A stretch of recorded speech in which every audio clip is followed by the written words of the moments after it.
Dance in the Dark by Chris Allen and Melody Ann. Chapter 1. Present. An enraged scream echoed off the small room's sterile white walls as I jerked up in an unfamiliar bed. It took a moment to realize the noise was coming from my own throat. Once the sound registered, I closed my mouth. The noise instantly halted. The echo of feet hitting the cold, sterile floors was overwhelming before they halted as several wide-eyed personnel gazed at me as they checked the beeping monitors to be sure I wasn't about to die. It didn't matter to me, so it most certainly shouldn't matter to these strangers. What did they truly have to be concerned about? As soon as that thought popped into my head, I wasn't able to hold back a smile. If I was in the room with them, they had a lot to be concerned over. My presence might not seem significant in their lives, but that could change in a matter of seconds.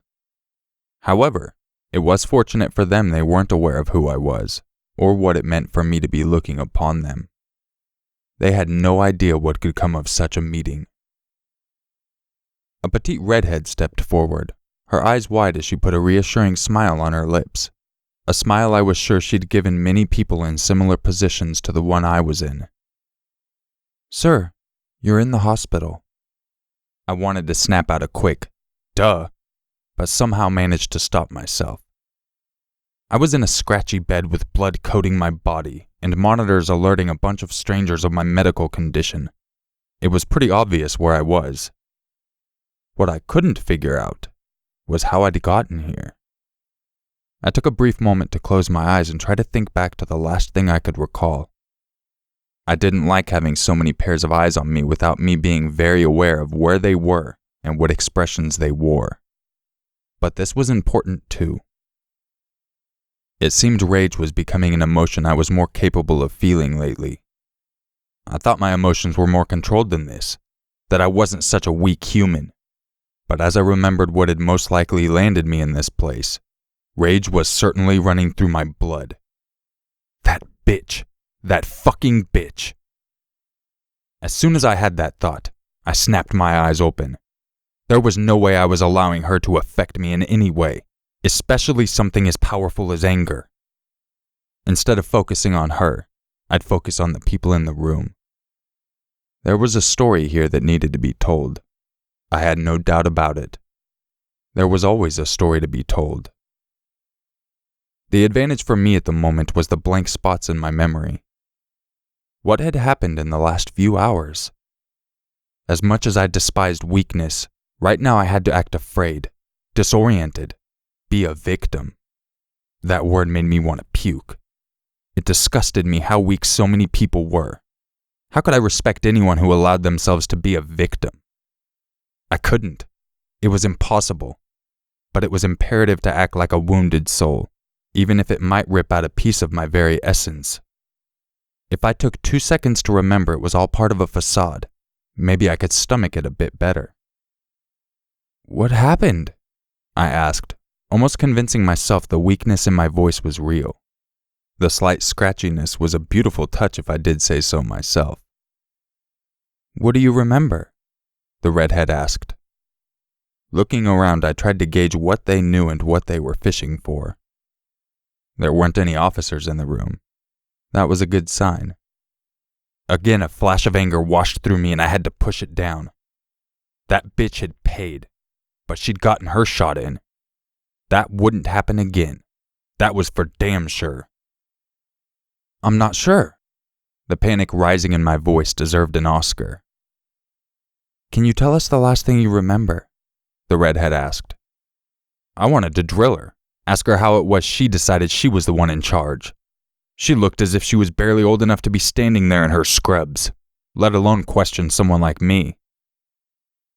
"I was out walking my dog," I said, making sure my eyes rounded as if just realizing something. "Where's Sawyer? Is he okay?" My voice rose with each word in a perfectly synced performance. "I'm sure he's okay," the redhead said with sympathy. "Right now let's focus on you." "I don't care about me," I told her, forcing my heart rate to escalate. The monitors gave a warning that had the redhead's forehead wrinkle in concern. "We can help you better if we understand what happened." She tried again. "I don't know!" I yelled. She took a step closer instead of retreating, which I found interesting. "What we do know is there's been an accident," she said softly, her blue eyes wide, full of sympathy I didn't want nor give a shit about. I fought down a smile as I imagined reaching over and grabbing that delightfully available ponytail she was sporting and smashing her face down against my knee. I was already covered in blood, not only mine. I wouldn't mind adding this sweet little bitch's red plasma to the mix. But this wasn't the time, and certainly not the place. "Accident?" I asked instead. I looked away from the redhead, though I found it slightly difficult to do. She was a sweet little piece of candy who I most certainly wanted a taste of. At that thought, I licked my dry lips. The taste of pennies had disappeared. Someone had obviously cleaned my face. I scanned my memory again to try to fill in the holes. If I could have a few minutes alone, I was sure it would come back to me, damn it. The next few minutes went back and forth with several of the personnel trying to dig information from me, and me acting more and more confused and frustrated. I was growing bored with their game. Finally, the redhead sighed and I knew she was giving up. Finally! "We've called someone in who will possibly be better at speaking with you about this," the redhead told me. She seemed upset at her inability to help me. She should be ashamed. What kind of nurse was she? Maybe they'd chosen the wrong person to take the lead. I so wanted to say these things to her, but managed to keep the words inside for the sake of appearances. The room was awkwardly silent as we waited for this new person to arrive. The young nurse shifted on her feet, and I had to look away from her before the lust showed in my expression. She would make such an easy target, and her blood would blend so perfectly into that silky red hair. Tempting. It was so damn tempting. Before my thoughts were able to stray too far down that road, the door to my room opened, sending an insignificant breeze inside. The nurse's hair feathered the tiniest bit, but that was all it took to have her scent drift over me. I inhaled deeply, and her eyes were captured by mine. I couldn't help the slight lifting of the right corner of my mouth. Her surprised gaze was held prisoner by me, and I knew I owned her. Yes, she was mine right then and there, and we both knew it. Her breasts rose slightly as she took in a deep breath and was unable to let it out. Her pulse picked up speed, pushing against the delicate white skin of her neck, and her tongue swept across her chewed bottom lip. If it were only the two of us in the room, her fate might have been sealed before I managed to stop myself. But before I did something foolish, a new scent drifted over me. Suddenly, I lost all interest in my sweet little ginger. I ripped my gaze from hers and looked over my shoulder, ignoring the shudder passing through her tight, lithe body and the disappointed sigh escaping her cracked lips. I was now focused on someone else. A petite brunette with purple eyes walked up to me with confident professionalism and only the slightest hint of compassion. At least that was what she seemed to portray. In reality, she was probably scared. She covered it well, but I could practically taste fear on a person. It was the sweetest of pheromones drifting from human pores. The woman moved closer, and the air shifted again, telling me a few people had left the room. It was unnecessary for so many people to be in the room now, not with this young woman entering the domain. I needed to know her. She stopped at the side of my bed, and I realized her eyes were a vibrant blue with specks of purple. Very unusual, and incredibly intriguing. Her scent was a subtle lilac that was oddly appealing. The tiniest trace of sweat beaded at the top of her forehead, but was barely noticeable to anyone else. I instantly wanted to run my tongue from the edge of her jaw all the way to her hairline to get a taste of her. Too bad that would have to wait. "Can I touch your hand?" she asked, her voice melodic, soft and warm.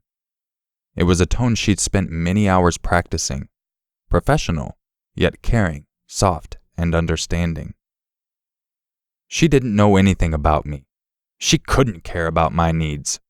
But the way she kept my gaze and waited for permission to touch me showed everyone she thought she could pull off her little act. No, I said. She hadn't earned the right to touch me yet. I always insisted on providing the first caress. It was how I marked them. She wasn't mine yet, but the possibilities were definitely stirring in my mind and my body. I understand, she said, not seeming at all offended. Why should she be? I was nothing to her. Yet. That would soon change, I decided. Spit it out, I told her, not holding back the intensity of my gaze. She blinked, the only sign I knocked her slightly off kilter. Good. There were chinks in her armor. My name is Janice.